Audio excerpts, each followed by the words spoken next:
Hello viewers, কেমন আছেন সবাই? আশা করছি সবাই ভালো আছেন। আপনারা অবশ্যই ভালো থাকবেন, কারণ আমরা যে ধরনের হোম রেমেডিগুলো আপনাদেরকে দিয়ে যাচ্ছি সেগুলি ফলো করলে আশা করছি আপনারা অবশ্যই সুস্থ থাকবেন। তবে বেশি অসুস্থ হলে অবশ্যই নিকটস্থ ডাক্তারের সাথে যোগাযোগ করবেন। তো বন্ধুরা, আপনারা আজকে দেখতে পাচ্ছেন যে আমাদের সামনে ভিনেগার রয়েছে, হোয়াইট ভিনেগার, সাদা সিরকা। আজকে আমরা অ্যাকচুয়ালি আলোচনা করব রান্নায় ও খাবারে ভিনেগার বা সিরকা ব্যবহারের বিভিন্ন সুবিধাগুলো। আমরা আজকে 10টি সুবিধা নিয়ে আলোচনা করব। তো মূল ভিডিওতে যাওয়ার পূর্বে রিকোয়েস্ট করবো, যারা আজকেই প্রথম আমাদের চ্যানেলে এসেছেন অবশ্যই আমাদের চ্যানেলটি সাবস্ক্রাইব করবেন এবং পাশের ডানে বেল বাটনটি বাজিয়ে দিবেন, যেন প্রত্যেকটি নতুন ভিডিও আপলোডের সাথে সাথে আপনি নোটিফিকেশন পেয়ে যান। তো বন্ধুরা, সুবিধাসমূহ জানতে আশা করছি পুরো ভিডিও জুড়ে, অর্থাৎ ভিডিওর শেষ পর্যন্ত আমাদের সাথে থাকবেন। আমরা এখন চলে যাব মূল আলোচনায়। আমাদের বিশেষ করে চীনাদের নিত্যদিনের রান্নায় ভিনেগার একটি অপরিহার্য উপাদান। বাংলাদেশ সহ বিশ্বের বিভিন্ন দেশের মানুষও রান্নার কাজে ভিনেগার ব্যবহার করে থাকেন। কিন্তু 10টি সুবিধা নিয়ে আলোচনা করার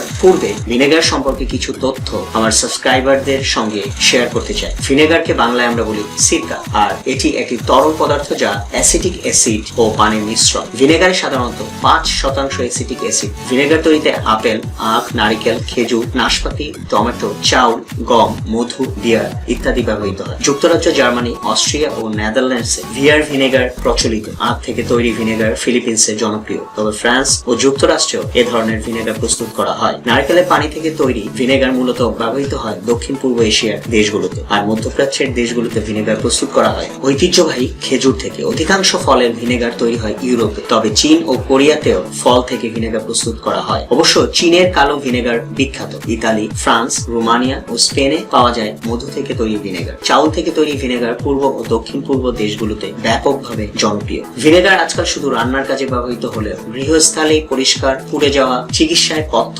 ইত্যাদি বহুবিধ ক্ষেত্রে এর সার্থক প্রয়োগ ঘটেছে। প্রাচীনকালে কোনো চিকিৎসক ঔষধ হিসেবে ভিনেগার খেতে দিতেন বলে জানা যায়। বিখ্যাত মুসলিম চিকিৎসা বিজ্ঞানী ইবনে সিনা তার সপ্তদশ শতাব্দীতে লেখা দ্য ক্যানন অফ মেডিসিন গ্রন্থে ভিনেগারের বেশ কিছু উপকারিতার কথা লিখে গেছেন। তিনি দাবি করেছেন যে ভিনেগার পুড়ে যাওয়া ত্বকের ক্ষত ও গরমের কারণে সৃষ্ট মাথা ব্যথা সারাতে কার্যকর। তিনি ভিনেগারকে হজমের সহায়ক বলেও মনে করতেন। এছাড়া চতুর্দশ শতাব্দীতে আরেক মুসলিম চিকিৎসা বিজ্ঞানী ইবনে কাইয়ুম আল জাওজিয়া তার দ্য প্রফেটিক মেডিসিন গ্রন্থে ভিনেগারের উপকারিতার কথা লিপিবদ্ধ করেছেন। তো আমরা সুবিধাসমূহ আলোচনার পূর্বে আপনাদের সামনে আমরা ভিনেগার একটি পাত্রে ঢেলে নিচ্ছি। দেখতে পাচ্ছেন ভিনেগার ঢেলে নিচ্ছি, পাত্রে ভিনেগার ঢেলে নিলাম। এটা হচ্ছে সাদা সিরকা বা হোয়াইট ভিনেগার। এখন আমরা সুবিধা সমূহ নিয়ে আলোচনা করব। 1. খাবারের স্বাদ বৃদ্ধি পায়। চর্বিযুক্ত খাবার রান্নার সময় কিছু ভিনেগার ব্যবহার করলে খাবারের স্বাদ বৃদ্ধি পায়। তাছাড়া ভিনেগারের সুগন্ধ খাবারটিকে আরো মজাদার করে তোলে। অনেকে চর্বি গন্ধ পছন্দ করেন না, তারা ভিনেগার দিয়ে রান্না করা চর্বিযুক্ত খাবার খেয়ে দেখুন, ভালো লাগবে। 2. খাবারে অপছন্দনীয় গন্ধ দূর হয়। আপনি কি কখনো মাছ বা ছাগলের মাংস রান্না করেছেন? মাছ ও ছাগলের মাংস রান্নার সময় এক ধরনের গন্ধ পাওয়া যায়। অনেকে এই গন্ধ পছন্দ করেন, তো এই সমস্যার সমাধান হচ্ছে ভিনেগার। রান্নার সময় একটু ভিনেগার মিশিয়ে দিন, গন্ধ দূর হয়ে যাবে। 3. ভিনেগার খাবারকে জীবাণুমুক্ত করে ও খাবারের পচন রোধ করে। যেসব খাবার আগুনে সেদ্ধ করে খাওয়া হয় না, সেসব খাবার ভিনেগার মিশিয়ে খেলে সেগুলো জীবাণুমুক্ত হয়, যেমন শসা, গাজর ইত্যাদি। আচার তৈরির সময় ভিনেগার ব্যবহার করলে সেই আচার অনেকদিন ভালো থাকে, তাতে পচন ধরে না। 4. ভিনেগার খাবারের লবণাক্ততা বাড়ায়। তো বন্ধুরা, আপনি জানেন কি লবণ বেশি খাওয়া ভালো না? আবার খাবারের লবণাক্ততা না থাকলে মজাও লাগে না। কোনো সমস্যা নেই, খাবারে ভিনেগার ব্যবহার করুন, তখন লবণ কম ব্যবহার করে আপনি খাবারে লবণাক্ততার স্বাদ ঠিকই পাবেন। 5. ভিনেগার খাবারে ব্যবহৃত মশলার তীব্রতা কমিয়ে দেয়। রান্নার পর যদি দেখা যায় ঝাল বেশি হয়েছে, তখন খানিকটা ভিনেগার মিশিয়ে দিন, দেখবেন ঝালের তীব্রতা কমে যাবে। রেস্তোরাঁয় খেতে বসেছেন, বুঝলেন খাবারটি অতিরিক্ত ঝাল, ওয়েটারকে ডাকুন, বলুন একটু ভিনেগার দিতে, মিটিয়ে ফেলুন সমস্যা। 6. খাবারকে খারের স্বাদ মুক্ত করতে সাহায্য করে ভিনেগার। আগেই বলেছি ভিনেগারে প্রায় 5% অ্যাসিটিক অ্যাসিড থাকে, আর অ্যাসিড হচ্ছে ক্ষার প্রশমক। সুতরাং খাবারের ক্ষারের স্বাদ প্রশমিত করতে ভিনেগার ব্যবহার করুন। চীনাদের খাবার টেবিলে মান্থৌ থাকবেই থাকবে, কিন্তু আপনি জানেন কি মান্থৌ তৈরির সময় সাধারণত আমরা ভিনেগার ব্যবহার করি। ময়দার সঙ্গে পানি মিশিয়ে মান্থৌ তৈরির সময় যদি দেখা যায় স্বাদ ক্ষারযুক্ত হয়ে গেছে, তখন ভিনেগার মেশানো হয়। 7. ভিনেগার খাবারের উজ্জ্বলতা বাড়ায়।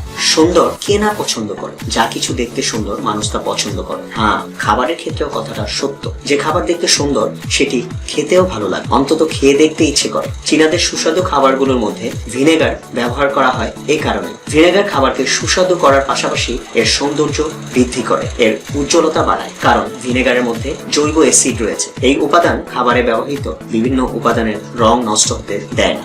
8. খাবার ভালোভাবে সেদ্ধ হতে ভিনেগার সাহায্য করে। আলু রান্নার আগে আপনি প্রথমে ভিনেগার যুক্ত পানিতে ভিজিয়ে রাখুন। তারপর রান্নার সময় পাত্রে আলু দেওয়ার পর আপনি পর্যাপ্ত ভিনেগার দিন। তারপর দেখবেন রান্না করা আলু মুখে দিলে কেমন মিশে যাবে, খেয়ে খুব আরাম পাবেন। চীনের একটি জনপ্রিয় খাবারের নাম সুলিও থু তৌসি।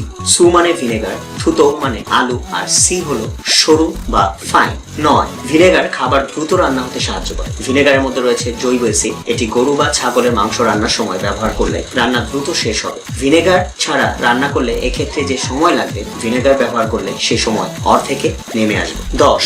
মাছ বা মাংসের হাড় নরম করে ভিনেগার। রান্নার সময় মাছ বা মাংসের হাড় নরম হতে সাহায্য করে ভিনেগার। তাতে আমরা হাড়ের ক্যালসিয়াম তুলনামূলকভাবে বেশি পেতে পারি। মাছ স্যুপ ও হাড়ের স্যুপ তৈরির সময় ভিনেগার তাই অপরিহার্য। ভিনেগার ব্যবহার করলে স্যুপে পুষ্টিগুণ ও স্বাদও বৃদ্ধি পায়। তো বন্ধুরা, আশা করছি অবশ্যই আমাদের এই হেলথ টিপসটি ভালো লেগেছে। ভালো লাগলে ভিডিওতে একটি লাইক দিবেন, বন্ধু বান্ধব, আত্মীয় স্বজন, পরিবারবর্গ সকলের সাথে ভিডিওটি শেয়ার করবেন, যেন তারাও ভিনেগারের উপকারিতা বা ব্যবহারগুলো জানতে পারে এবং তারাও উপকৃত হতে পারে। আর ভিডিওতে কমেন্টস করে জানাবেন কেমন লাগছে আমাদের চ্যানেলের ভিডিওগুলো। আমাদেরকে অবশ্যই উৎসাহিত করবেন, ইন্সপায়ার করবেন, কারণ আপনারা আমার সাবস্ক্রাইবার। আপনাদের উপকার যদি করতে না পারি তাহলে আমাদের এই কষ্ট বৃথা যাবে। তো আশা করছি আমাদের চ্যানেলটি অবশ্যই সাবস্ক্রাইব করবেন এবং আপনার বন্ধু বান্ধবদেরকে সকলকে সাবস্ক্রাইব করতে বলবেন। তো বন্ধুরা, যেখানেই থাকবেন ভালো থাকবেন, সুস্থ থাকবেন।